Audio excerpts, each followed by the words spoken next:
both Angie and I were going through a very rough patch. We had a traumatic happening in our life, and we were really floundering as a result. And so I decided to offer to do the score for him.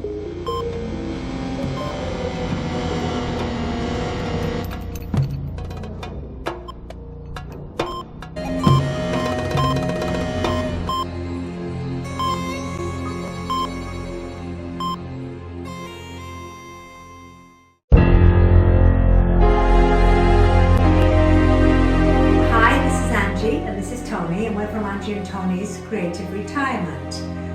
For you, those of you who are just joining our channel, we have made music and art and travel in retirement our passion, and we are following that passion. And recently Tony completed a music score for an animated movie which was over 90 minutes long, and I had to listen for many months as he was doing, going back and forth, doing different soundtracks. The movie was called Jean.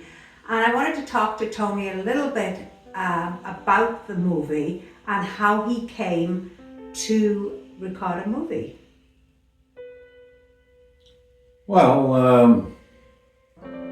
I have actually a good friend who's an author, and he wrote a fictional medical mystery novel, and he spent 5 years writing this book, and it's titled Jean.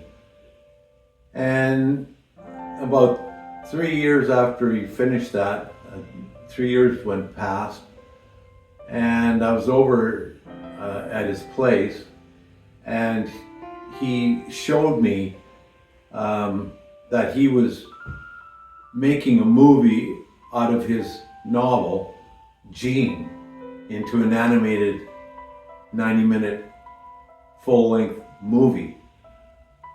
And he asked me if I'd be interested in helping him with the soundtrack on it.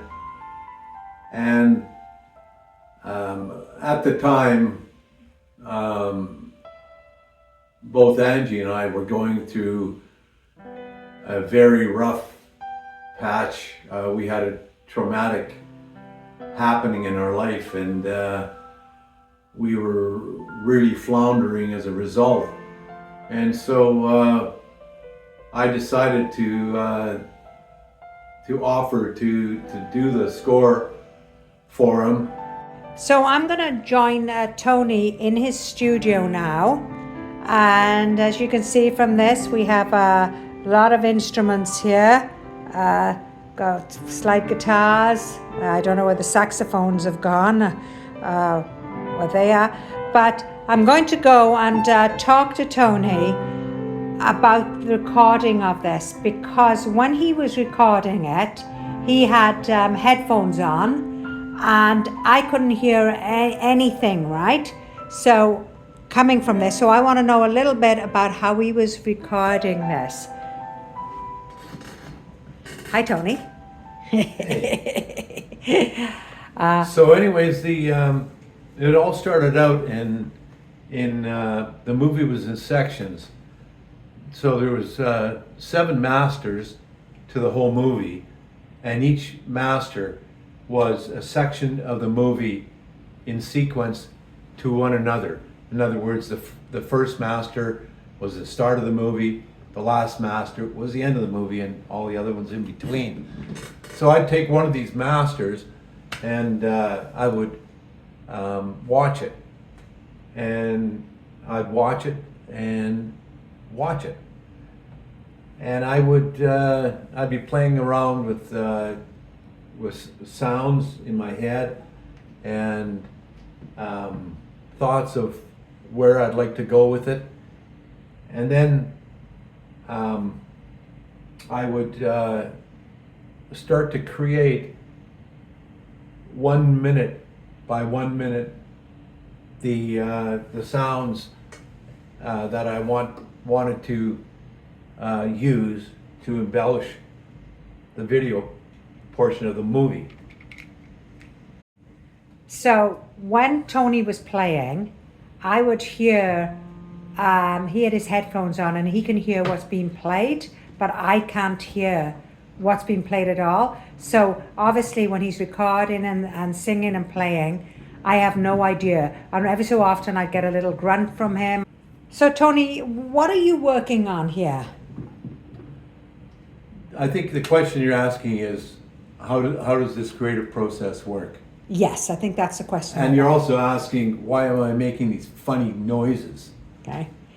Well, I now have the visual in my head, and now I want to create the music that goes along with those visuals. And so I might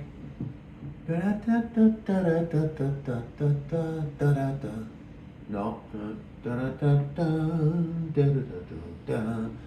So that's all you hear. It sounds pretty weird most of the time, but that's the way the creative process works. So when on this, which is called a Genos here, you have all these buttons here, and I'm going to ask the question because a lot of people don't understand it, and I didn't understand it, that you had violins playing. Mm-hmm. So can you give me an example of how you get to write the music and then transpose it to sound like a symphony? Well, first of all, this keyboard here has thousands and thousands of what they call voices. That's what the term is on digital works keyboards like this. But basically, what the voices are the sounds that different instruments create. And those sounds, like for instance, right here,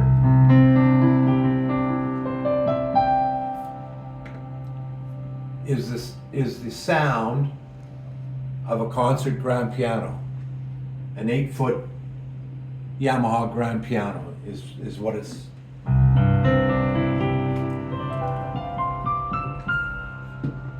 But you can see right next door to it is Kino strings. But you'll also see these aren't lit up. These two, and this one's lit up. So when I light this up by pushing and turning that on, now what you're going to hear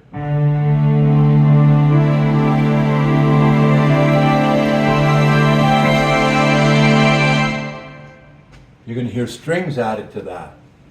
And I can take the strings, because the strings are too loud, and I can bring those down. So now we've just got beautiful strings in the background. And now, on top of that, I can go and I can bring in a pad sound. Pad sound is a background sound that fills everything out. Okay, so I'm going to choose, I want to put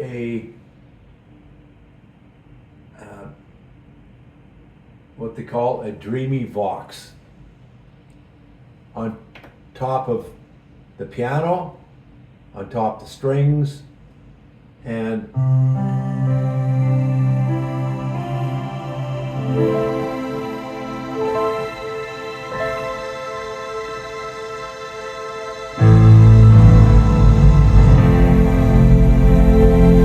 you can hear that sounds pretty dynamic and pretty dramatic. So that's the process that you go through, that I go through. and it's a matter of choosing one of thousands of different voices. So Tony, I just wanted to ask you, because that came up, all this movie, the whole thing of when you did it, it was all your original music, okay? Now, they didn't need to get any copyrights for that, but the very end song, which we're going to play here too from the movie, you did this amazing version of a song that was by the Rolling Stones. Did you not have to get copyright for that, or how does that work? I know you have to give credits. Okay. On whatever piece, whatever you're using for, you need to give credits. Okay. Well, thanks so much, Tony, for giving me your time. He doesn't have much charge. He didn't have a choice. I said, I am doing this and I need you today. But saying that, I hope that this gives somebody an understanding a little bit about composing music for a soundtrack, because it really was an exciting project, and the soundtrack, I've got to say, was incredible. Loved every moment of it, and I love listening to hearing you play it. So if you have any questions, please and ask us. I'm sure Tony can answer them, because I can just give you a smiley emotion or emoji or whatever it's called, one of those, because I don't know about that. Yeah, just send a comment and ask any questions you want. That'd be great.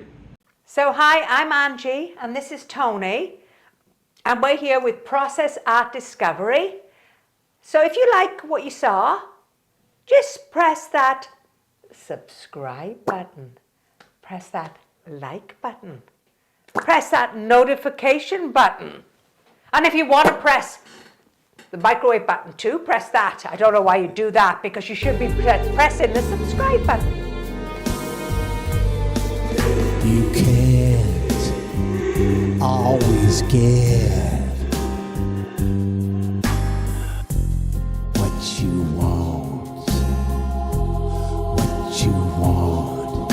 You can't always get what you want. But if you try, you just might find you get what you